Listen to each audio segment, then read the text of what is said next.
Ghana's new anti-LGBTQ plus legislation has drawn international condemnation, with the United Nations calling it profoundly disturbing. Wait, what? Now, before I go into this video, I want to make something abundantly clear. Personally, I have nothing against the LGBT community. As a matter of fact, I even have so many amazing people from this community. Someone very close to me even said she doesn't believe that sexuality should be regulated by the government. And I agree with that, because I believe everyone has every right to decide whatever you want to do or identify as whatever you want to identify as long as the kids are not involved. No problem. I don't have any issue with it. However, I have a problem with the hypocrisy of the United Nations. This is what I have an issue with. I mean, Ghana is a sovereign country, and they have every right to pass any law within the confines of their geographical location to preserve their culture and identity. And as long as Ghanaians are okay with it, then I don't see any problem with it. I think everyone should even respect it, as a matter of fact. Speaking of respecting it, let's listen to what the Ghanaians have to say about this. I think it's a good thing. In Ghana, we all know our stance. It's only a fraction of people who are against this, and I think it's good that they've passed it. Yeah. Now, would you like the president to actually assent it into law as soon as possible? Yeah, that's good. It should be as soon as possible. Yeah, it shouldn't waste time at all. Oh, Charlie, me the bill. Once you know they infringe upon the rights of anyone, they're okay. But if it's a bill that will infringe on the rights of the citizens or the citizens in the country, then the people who they do the LGBTQ thing, then I'm not in support of it. But if it no go affect them there, then fine, why not? Before wait for the president, make it sign them into law. You want make it sign them into law?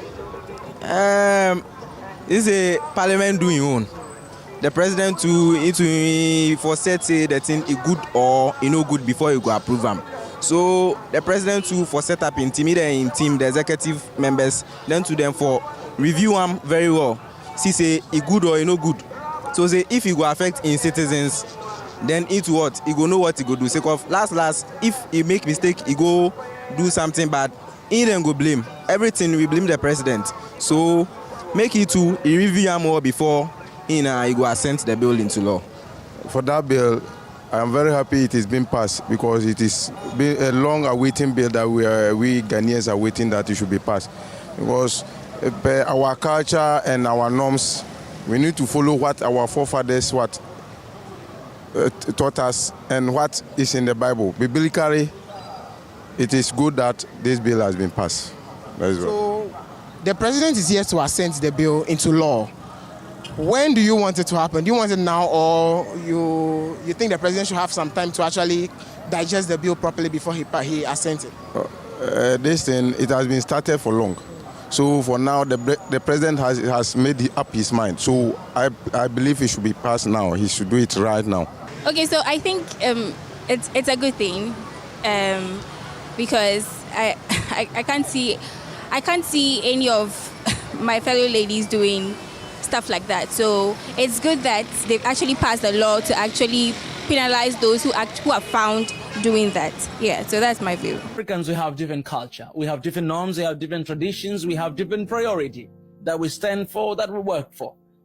It is very important to respect the norms and traditions of African culture. Very important.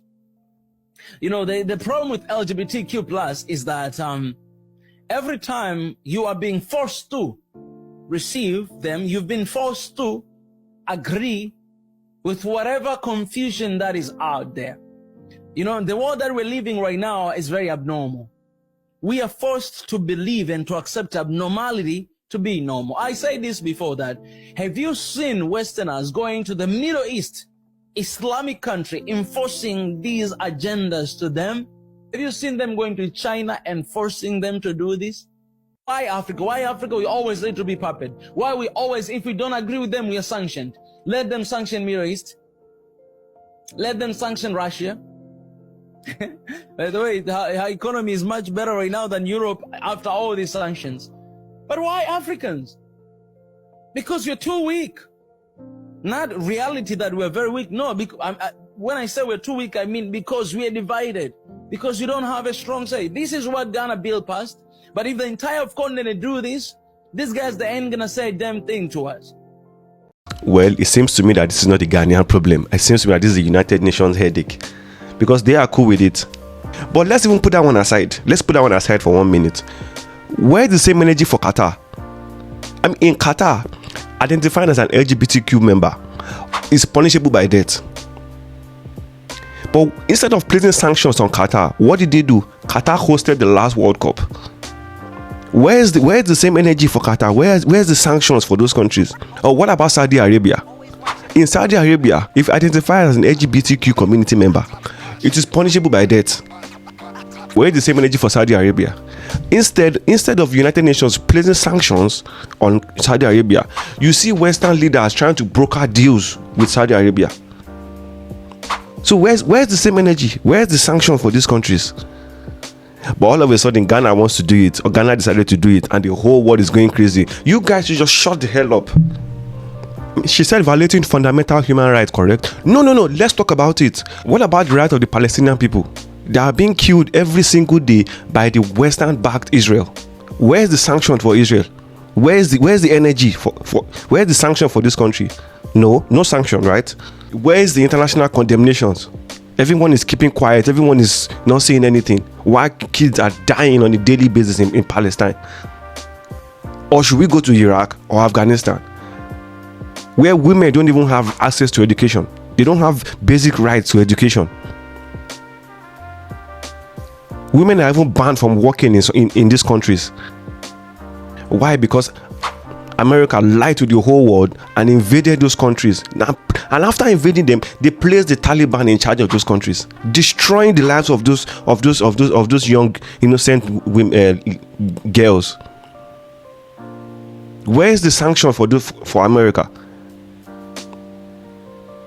Where is the international condemnation for America? The people that called the shots, that called for those people are in America chilling.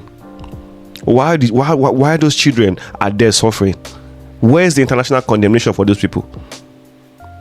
Or those girls, they don't have fundamental human rights. They don't. But no, United Nations they are turning the blind eye. They are not saying anything because it's America or because it's the Western-backed nations. They don't say anything. But all of a sudden, Ghana is doing it. The whole world is going crazy. Now they are violating fundamental human rights. You bloody hypocrites. Like I said, I have nothing against the LGBT community. I believe that everyone has a right, to identify as whatever they want. But I hate the hypocrisy of the United Nations. They don't have any moral credibility to tell anyone what they should do. They've lost that respect. And until I start to see them do the right thing by applying the same set of rules for everybody. Because yes, I truly believe that the LGBTQ community, they deserve right to exist.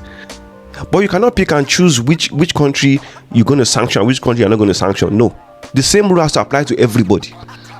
If you cannot sanction Saudi Arabia, if you're not going to sanction Qatar, then don't sanction Ghana. The same rule applies to Ghana too.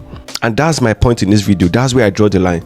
And if you're not going to do that, then please mind your business and shut the hell up. Speaking of shutting the hell up, if you want to see how this El Salvador president destroyed this BBC reporter that doesn't know how to mind his own business, click on this video here. And I'll see you guys in the next one. I'm out.